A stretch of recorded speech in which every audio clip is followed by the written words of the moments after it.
4월 26일 일요일 오후 5시 정각입니다. 저는 지금 제가 근무하는 태권도장에서 바로 길 건너편에 다리만 건너면 닿는 등산 코스에 왔습니다.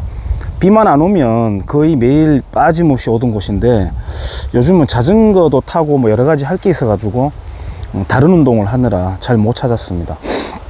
제 뒷배경으로는 지금 안 보일 것 같은데요, 동국대학교 경주 캠퍼스가 있고요. 날씨가 오늘 먼지가 좀 있는데 날씨 좋은 날에는 여기에서 이제 경주 시가지가 다 보입니다. 제가 지금 있는 이곳은 이 수도산이라고 합니다. 애기봉이라고 하는 봉우리가 있는 산인데요. 여기 한 8부 능선 정도, 9부 정도 되겠습니다. 거의 다 정상을 바라보고 있는 지점에 이렇게 아주 예쁜 평지가 있습니다. 보면은 빗자루 보이시죠? 어떤 어르신이 늘 여기를 이제 쓸고 가꾸십니다. 그래서 이 산에다가 이런 예쁜 평지를 만들어 놓고 있는데, 제가 여기서 이제 섀도우 복싱도 하고 발차기도 하고 이렇게 한 번씩 똥폼 잡는 곳이기도 해요. 너무 흔들리죠, 영상이. 오늘은 사실은 부모님 농사일 거들러 가야 되는 날이었어요. 모판 작업을 하고, 바람이 좀 덜 부는 곳으로 갈까요? 모판 제작을 하고 난 뒤에 그게 이제 싹이 올라오면은 그 심을 논으로 옮겨야 되거든요. 모심기를 대비해서 옮기는 작업을 오늘 하는데 그다지 힘들진 않아요. 제 기준에서는 한 800판 정도가 되는데, 아마 벼농사 해본 분들은 모판 800개면 어느 정도의 규모인지 대충 아실 거예요. 근데 저로서는 힘들지 않습니다. 제 혼자 해도 하는데 꼭 주말에 맞춰 가지고 말이죠. 저를 불러내기 위해서 굉장히 이제 유치한 말씀 좀 드릴게요. 형을 부르는 게 아니라 꼭 저를 부르기 위해서 이제 주말을 맞추는 게, 물론 해야죠. 해야 되는 건 맞는데 저도 인간인지라 한 번씩 탁 받치는 때가 있어요. 그래가지고 에라이 씨, 오늘은 내 없이 한번 해보라고 그런 생각이 들어가지고 정말 철없죠, 저도. 예, 막내는 죽을 때까지 막내라고 하는데 이게 바로 막내의 한계입니다. 그래서 제가 안 가고 있다가 책도 좀 보고 이러다가 이 산에 운동하러 올라왔는데 아이고, 사람 또 지나가는데, 여기에서 이제 영상에서 제가 이제 산에서 일부러 말씀드리려고 한 주제가 바로 뭐냐 하면은 지금 나라 무너진다, 총체적으로 나라가 무너진다 이렇게 걱정하시는 분들 많고 한데, 우리가 기초부터 다시 재작업을 해야 된다, 정의를 내리면서 나가야 된다, 이런 생각을 저는 많이 강하게 갖고 있습니다. 그 중에 하나가 이제 환경에 대한 이야기입니다. 아까 제 집안 이야기는 굳이 할 필요 없는데 그냥 한번 해봤고요.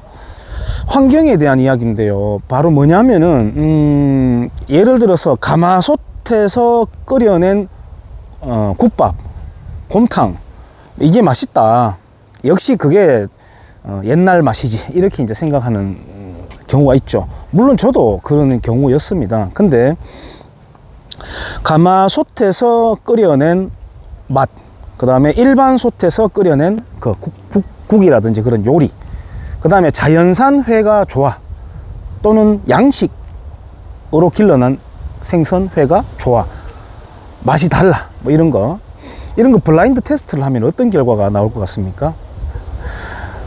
오히려 양식 회가 더 쫄깃하다고, 이거 자연산이다라고 선호하는 그런 테스트가 있었습니다. 그 다음에 저는 사실 시골에서 자란 시골 출신이긴 하지만 가마솥에서 끓여낸 게 왜 맛있는지를 저는 이제는 모르겠습니다. 그래서 저의 세계관도 많이 바뀌었죠.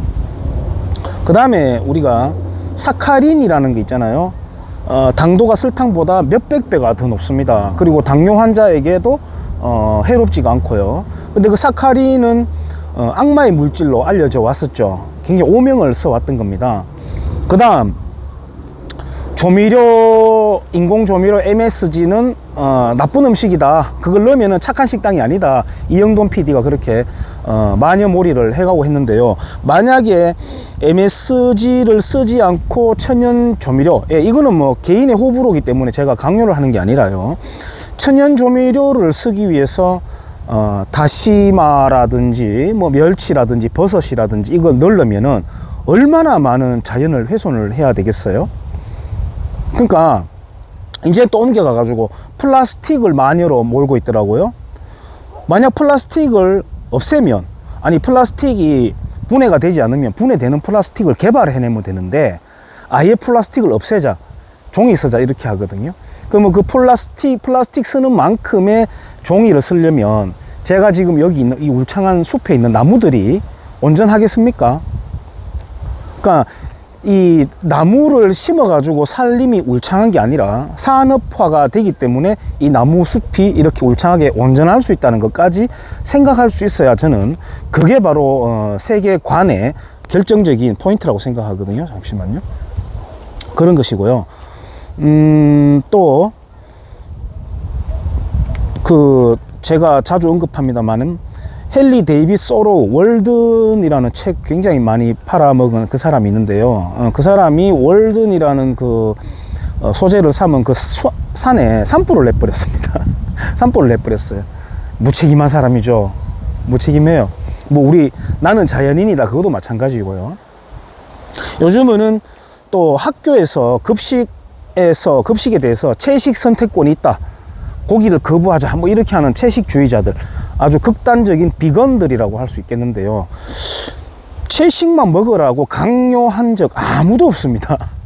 아무도 없어요. 예를 들어 지금 동성애 자유를 허하라라고 이렇게 막 주장하는 사람들 있잖아요. 동성애를 억압한 적이 없죠, 우리나라 사람들이.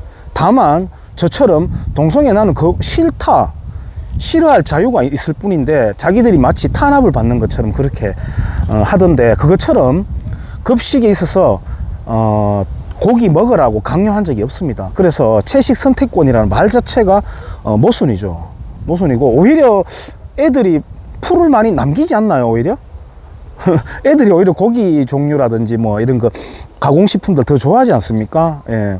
풀을 먹지 말라고 한 적이 한 번도 없는 걸로 제가 알고 있습니다. 그러니까 이런 주제들을 우리가 그냥 막연하게 나는 진보야, 용어의 뜻도 모르면서 나는 진보야, 야 한나라당 그 사람들은 친일파 많다면서, 그리고 기득권들이잖아, 썩었대, 부정도 많이 하고, 예 일부 맞죠. 근데 친일파가 많은 건 아니죠. 친일파 후손이 많은 곳은 열린 우리당이었죠, 과거에.